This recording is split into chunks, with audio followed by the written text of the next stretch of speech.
네, 안녕하십니까. 이상민 작가입니다. 오늘 책쓰기의 본질에 대한 이야기를 한번 나눠보도록 하죠. 자, 책쓰기라는 게 뭐냐? 책쓰기라고 하는 것이 뭐냐? 책쓰기라고 하는 이것의 본질은 여러분들이 뭘 하는 거냐면은 컨텐츠를 판매하는 겁니다. 컨텐츠를 판매하는 거예요. 이것이 바로 책쓰기의 본질이다. 이렇게 보셔야 돼요. 컨텐츠를 판매하는 거다. 자, 책쓰기라고 하는 것은 뭐다? 단순한 뭐가 아니다? 글쓰기가 아닙니다. 글쓰기가 아니에요. 글쓰기가 아니고 컨텐츠를 판매하는 겁니다. 컨텐츠를 판매하는 거다. 컨텐츠를 판매한다는 것은 뭐냐? 독자들에게 뭐를 준다? 도움을 주는 것이다. 그래서 뭐를 이끌어낸다? 반응을 이끌어낸다. 그래서 이 구조로 책이 되는 거예요. 그래서 이 결과로 뭐가 되느냐? 이 결과로 작가는 뭐가 되냐면은 책이 베스트셀러가 됩니다. 독자들의 반응이 주어지기 때문에 책이 베스트셀러가 돼요. 그리고 전문가로 인식이 됩니다. 그 분야에 대한 전문가로. 그리고 그 결과로 퍼스널 브랜드가 만들어집니다. 그리고 그 결과로 강의를 열었을 때 강의 수요가 엄청나게 됩니다. 또한 강의의 제안들이 엄청날 수 있습니다. 엄청날 수 있어요. 또한 방송이라든지 이런 데에 출연을 할 수가 있는 겁니다. 그래서 이런 것들이 이제 책 쓰기의 어떤 본질이 되는 겁니다. 그래서 여러분들이 책을 쓰실 때는 뭐다? 본질 자체가 어디에 있다? 컨텐츠를 판매하는 것에 있다. 이 점에 주목을 해야 돼요. 이 점에 주목을 해야 되는 거예요. 이 점에 주목을 해야 되는 것이고, 따라서 항상 독자들을 위한 어떤 실용적인 포인트를 항상 잡아나가야 됩니다. 항상 잡아나가야 됩니다. 그리고 여기에 대한 다양한 고민들을 해나가야 됩니다. 여기에 대한 다양한 고민들을. 그리고 이 중심이 되는 것이 뭐가 있느냐? 이 중심이 되는 것이 바로 시장성입니다. 시장성이 없으면 책이 안 된다 이 말이야. 책이라고 하는 것은 항상 팔려야 된다 이거지. 이 시장성의 본질은 뭐냐? 시장성의 본질은 바로 삼척동자입니다. 삼척동자예요. 삼척동자도 다 하는 것, 이것이 바로 시장성이야. 그래서 여러분들이 굉장히 지엽적이고, 그리고 굉장히 좀 이렇게 세부적이고 이런 것들을 파고 들어가면 안 됩니다. 그래서 누구나 반응할 수 있는, 누구나 삼척동자도 다 알 수 있는 이런 것들이 시장성이 있는 거예요. 이 시장성을 바탕으로 해서 실용적인 것을 제공해서 독자들의 반응을 이끌어내는 것이 바로 책쓰기라는 거죠. 그래서 이런 포인트에서 우리가 이런 결을 따라가지고 다양한 고민들을 해나가야 됩니다. 그리고 책쓰기는 이 컨텐츠 판매라는 이 본질에 집중해서 이 결과로 뭐다? 독자들한테 도움을 주니까 뭐다?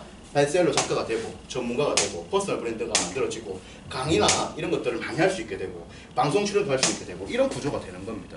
저 역시도 책을 통해서 베스트셀러 작가가 되었고, 그리고 책쓰기 전문가가 되었고, 다양한 퍼스널 브랜드가 만들어졌죠. 강의를 활발하게 하고 있고, 그리고 방송 출연, 언론 노출 등에 이렇게 많이 된 겁니다. 그래서 여러분들도 이 책쓰기를 통해서 이런 결과들을 만들어낸다고 하는 이 본질에 집중을 하고 항상 집중해야 될 대상은 바로 콘텐츠입니다. 책쓰기는 뭐다?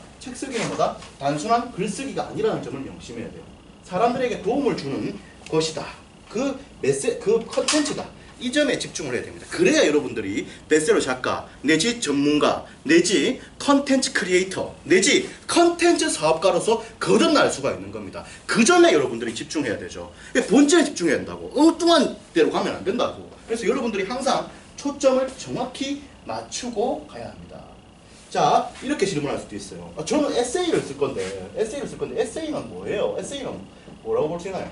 에세이도 바로 컨텐츠입니다. 에세이도 컨텐츠예요. 뭐다? 심미적인 위로를 줄 것이다.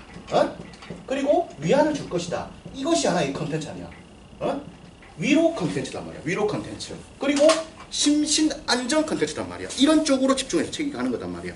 하기 때문에 이쪽에 전문가로 포지셔닝이 되는 겁니다. 이쪽에 전문가 혹은 이쪽에 능력치가 있는 사람으로 인지가 되는 겁니다. 그래서 그쪽으로만 책을 쓰는 거죠. 대표적인 사람이 누가 있습니까?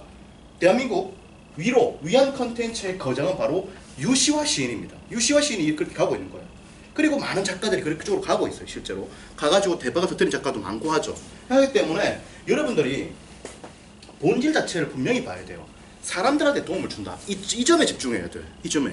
그리고 인간에게 도움이 된다라고 하는 것은 어디에 들어가면 되느냐? 자신의 마음 깊숙한 곳에 들어가면 돼.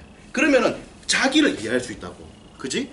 노자는 도덕경에서 이런 말을 했습니다. 방 안에 홀로 앉아 세상 천지를 잃는다. 이런 말을 했어요. 무슨 말이냐? 방 안에 가만히 있으면은 자기의 마음을 잘 읽을 수가 있다고. 자기의 마음을 잘 읽는 순간 인간을 이해할 수 있다고. 따라서 인간을 이해할 수 있기 때문에 천하를 다 이해할 수 있다고. 따라서 세상의 모든 것을 다 이해할 수 있게 되는 거죠. 따라서 여러분들이 책을 쓸 때도 항상 자기 자신을 다 잘 들여다보는 그런 연습들과 트레이닝도 해줘야 되는 겁니다. 해줘야 되는 겁니다. 자, 정리해 볼게요. 책 쓰기는 뭐다? 컨텐츠를 판매하는 거다. 독자들한테 도움을 주는 거다. 그래서 독자들이 반응하는 거다. 반응의 결과로 뭐가 만들어진다? 베스트셀러 작가가 만들어지는 겁니다. 전문가, 퍼스널 브랜드, 강의, 그지? 방송 출연 이런 것들이 만들어지게 되는 겁니다. 책 쓰기는 뭐다? 글쓰기가 아니라는 점을 집중해야 돼요. 그래서 독자들한테 실용적인 정보를 줌으로써 시장성을 가지고 독자들을 뒤흔들고 대한민국을 뒤흔드는 이런 구조로 가는 겁니다. 시장성이라고 하는 것은 기본적으로 삼척 동자들이 다 아는 것이 바로 시장성이야. 그래서 여기에 대한 다양한 고민들을 해감으로써 우리가 컨텐츠 크리에이터 내지 컨텐츠 리더로서 성장을 해 나가야 되는 것입니다. 그랬을 때 여러분들이 뭐다? 진정한 의미의 퍼스널 브랜드가 만들어지게 됩니다. 세상의 모든 것은 컨텐츠입니다. 영어를 강의하는 것도 컨텐츠입니다. 아시겠습니까? 에세이도 마찬가지고요. 그래서 모든 측면을 컨텐츠라고 보고 컨텐츠를 창조, 그리고 편집, 그리고 기획하는 리더로서 바로 존재하는 사람이 작가라는 점을 우리가 알고 들어가야 된다. 이런 말씀을 제가 드리고 싶어요. 자세한 이야기는 이상민 책쓰기 연구소에서 나누도록 하겠습니다. 제가 집필한 책이 한 20여 권 됩니다. 대한민국을 대표하는 30대 청년 작가로 불리고 있죠. 이상민 책쓰기 연구소에 들어오면은 제가 제공하는 다양한 컨텐츠와 또 책쓰기 1일 특강 혹은 가이드북에 대한 정보들을 얻을 수 있습니다. 자세한 이야기는 이상민 책쓰기 연구소에서 나누도록 하죠. 고맙습니다.